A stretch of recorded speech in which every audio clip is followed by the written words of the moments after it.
Hello दोस्तों, आपका फिर स्वागत है मेरे चैनल अनलॉकिंग ज्ञान में। आज की वीडियो में मैं आपको बताऊंगा एक मॉस्किटो रैकेट किस तरीके से काम करता है। तो बेसिकली इसके वर्किंग प्रिंसिपल के बारे में आज हम जानेंगे। तो टाइम वेस्ट किए बगैर स्टार्ट करते हैं वीडियो को। मगर वीडियो शुरुआत करने से पहले अगर आपको मेरा वीडियो पसंद आए तो मेरे वीडियो को लाइक करना और मेरे चैनल को सब्सक्राइब करना मत भूलना। अगर मान लीजिए ये एक मेरा जो है आप कैपेसिटर देख सकते हैं 630 वोल्ट का एक ये हाई वोल्टेज कैपेसिटर है और इसमें काफ़ी ज़्यादा चार्ज जो है वो स्टोर हो सकता है। उसकी वैल्यू रेटिंग यहाँ पे बता रखी है। और वैसे ही मैंने ये जो है एक ये मेरे मॉस्किटो रैकेट का ही एक जो है सेपरेट मैंने न्यू बैटरी परचेज कर ली है शॉप से। और यहाँ पे आप देख सकते हैं इसकी रेटिंग वगैरह बता रखी है। ये 4 वोल्ट और 0.4 AH मतलब 400 मिली एम्पेयर आवर की बैटरी का है। तो होता क्या है, अगर मान लीजिए मेरे को अगर इसे चार्ज करना है तो मैं इसको इस पर लगाऊंगा ऐसे पॉजिटिव। ये इसकी कोई पोलैरिटी नहीं होती है इस वाले कैपेसिटर की, आप पॉजिटिव नेगेटिव को जैसे मर्जी लगा सकते हैं। और इसे ऐसे कनेक्ट करके थोड़ी देर रखूँगा और उसके बाद जो है अगर इसे आपस में टच करूँ तो आप देखेंगे कोई भी स्पार्क नहीं बनता है। मतलब ये डीसी बैटरी इतनी छोटी है कि ये इस कैपेसिटर को कभी चार्ज नहीं कर पाएगी इसकी हाई रेटिंग की वजह से।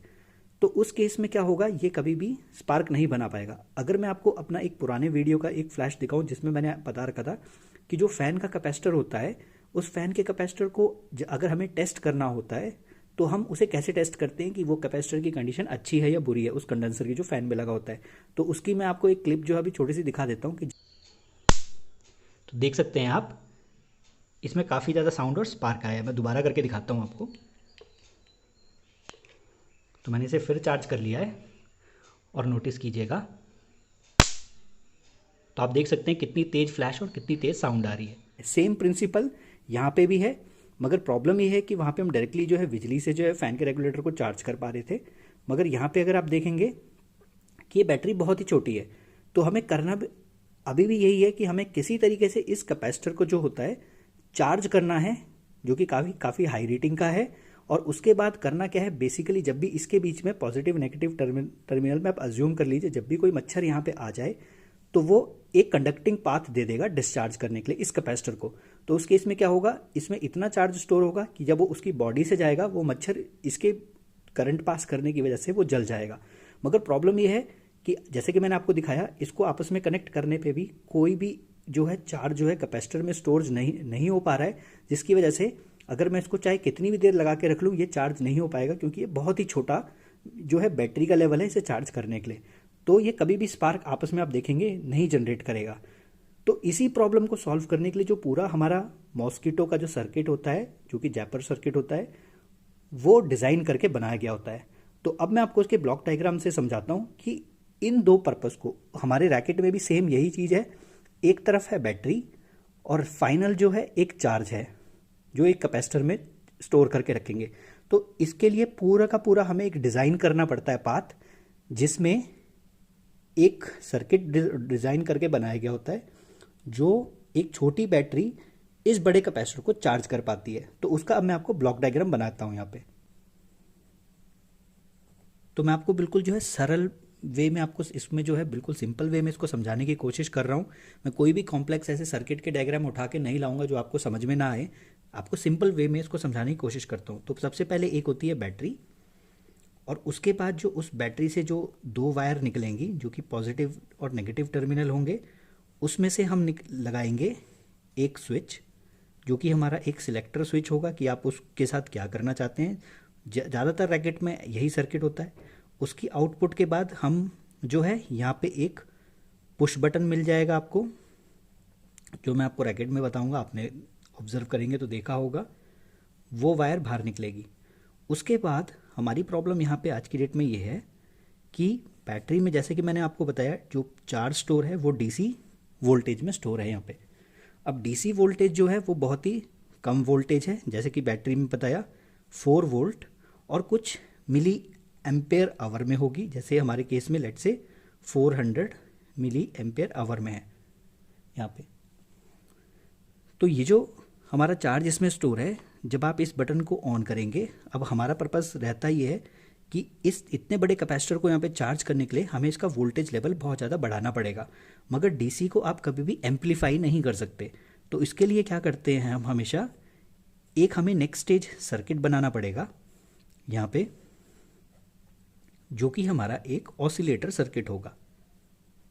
तो ऑसिलेटर सर्किट का काम होता है वो डीसी इनपुट में लेगा, जो यहाँ पे इनपुट में आएगी, और उसके बाद जो है उससे एक पल्सेटिंग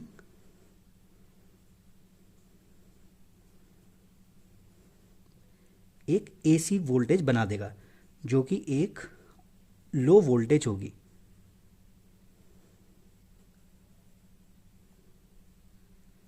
और ये जो लो वोल्टेज जो है ये काफ़ी कम वैल्यू में रहेगी, तो ये यहाँ पे हमें आउटपुट पे मिल जाएगी।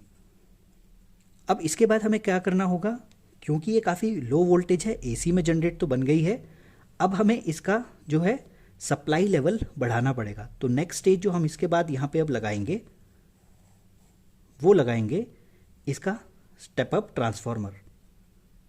तो जो लोग जो है हॉबी के तरीके से करते हैं इलेक्ट्रॉनिक्स का काम, उन्हें ये मेरी बातें बहुत आसानी से समझ में आ जाएंगी कि स्टेप अप ट्रांसफार्मर जो होता है वो लो एसी इनपुट लेगा वोल्टेज की और उसे हाई वोल्टेज पे कन्वर्ट करेगा यहाँ पे। तो इसकी आउटपुट पे मेरे को मिल जाएगी हाई वोल्टेज। मगर ये जो हाई वोल्टेज है ये अभी भी इतनी हाई नहीं है कि ये इस कैपेसिटर को चार्ज कर सके। तो उसके बाद हमें क्या करना पड़ता है, यहाँ पे हम एक और सर्किट लगाएंगे। मेरे को आप माफ़ कर देना कि मेरी ड्राइंग जो है मैं आपको बहुत अच्छे से ड्रॉ करके नहीं दिखा रहा हूँ, और होपफुली आप इसे जो है स्क्रीन में देख भी पा रहे हो, पढ़ भी पा रहे हो। तो इसके बाद जो है हमें एक यहाँ पे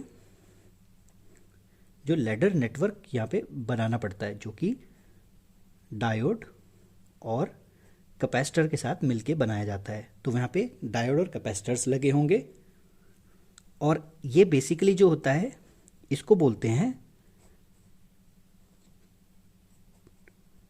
ट्रिपलर सर्किट। तो इसमें 3 स्टेजेस लगाई जाती हैं डायोड और कैपेसिटर की, जिसमें हम 3x वोल्टेज को मल्टीप्लाई करके ट्रिपल करके ले जाते हैं। तो फाइनली यहाँ पे जो है हमारी हाई वोल्टेज बन जाती है काफ़ी। तो यहाँ पे जो हमारी फाइनली जो है आप मान लीजिए कि 3x हाई वोल्टेज बन जाएगी। तो अगर मैं आपको इस डायग्राम को पास से दिखाऊं तो आपको थोड़ा और आसानी से समझ में आ जाएगा। तो हमने क्या किया, यहाँ पे एक बैटरी लगाई जो कि 4 वोल्ट 400 मिली एम्प की थी, और वो डीसी स्टोर चार्ज कर रही थी। यहाँ पे एक हमने स्विच लगा दिया, और यहाँ पे जो ये लगा हुआ है इसे बोलते हैं पुश बटन। तो जब भी आप इसे ऑन करेंगे सर्किट पूरा कंप्लीट होके आगे जाएगा। उसके बाद जो है हम ऑसिलेटर सर्किट में डीसी इनपुट देके पल्सेटिंग एसी आउटपुट जो है वो जनरेट करेंगे, जो कि लो वोल्टेज आउटपुट होगी। फिर उसे हम स्टेप अप करेंगे स्टेप अप ट्रांसफार्मर से, और उसका वोल्टेज लेवल हाई कर देंगे। उसके बाद हम लैडर नेटवर्क जो है, जो कि कैपेसिटर और डायोड से मिलके बनता है, उसे ट्रिपलर सर्किट बोलते हैं, और जैपर सर्किट भी आप बोल सकते हैं। उसमें 3 स्टेज लगा के हम 3x वोल्टेज को हाई कर देते हैं। अब ये वोल्टेज लेवल इतना हाई हो जाता है कि यहाँ पे जो है हम फाइनली अपना कैपेसिटर ऐसे लगा देते हैं। तो अब मैं इसी चीज़ को थोड़ा जो है बड़े से दिखाने के लिए आपको फाइनली ऐसे समझाता हूँ कि मान लीजिए यहाँ पे हमारा फाइनली जो है कैपेसिटर ऐसे करके लग जाएगा। तो यहाँ पे जो है मेरे को जो है यहाँ पे प्रीवियस जो स्टेज की है यहाँ पे आउटपुट मेरे को मिल जाएगी, जो कि 3x वोल्टेज मिल जाएगी। और मैं इसको इस एक बड़े से 2 kV के जो कैपेसिटर होगा बड़े साइज़ का, उसमें इस चार्ज को स्टोर कर लूँगा। और उसके बाद होगा क्या, जो मेरा मॉस्किटो का नेट है उसमें एक टर्मिनल ऊपर से आएगा वायरिंग में, जो कि ऊपर वाले मॉस्किटो की नेट होती है, और वैसे ही उसी की एक वायरिंग जो है हम इसके दूसरी साइड से भी, मिडल से भी यहाँ से कर देंगे ऐसे। और जो नीचे वाली वायर है उसको इसके बीच में ऐसे करके पास ऑन कर देंगे। तो जब भी आप देखेंगे कि मॉस्किटो जब भी ऊपर वाले नेटवर्क की तरफ फंसेगा या फिर नीचे यहाँ की तरफ फंसेगा, मतलब इस साइड से या फिर इस साइड से, इस कैपेसिटर को जो है डिस्चार्ज होने का पाथ मिल जाएगा। तो जब भी इस वाली प्लेट के बीच में फंसेगा या फिर इस वाली प्लेट के बीच में, ये कैपेसिटर डिस्चार्ज हो जाएगा और मच्छर जल के मर जाएगा। अब यहाँ तक अगर आपको समझ में आ गया होगा तो आपने देखा कि हम किस तरीके से एक लो वोल्टेज जो बैटरी की है उसे हाई वोल्टेज तक लेके जाएंगे, मगर क्योंकि ये जो बैटरी है ये डिस्चार्ज भी हो जाएगी, तो हमें इस बैटरी का जो है चार्ज करने का तरीका भी बनाना पड़ेगा। तो इसीलिए हम क्या करते हैं, यहाँ पे जो भी हमारा एसी का प्लग हमें सप्लाई में जो हम लगाते हैं, जो रैकेट में लगा होता है, ये असल में इस बैटरी के साथ एक सर्किट के साथ लगा होता है।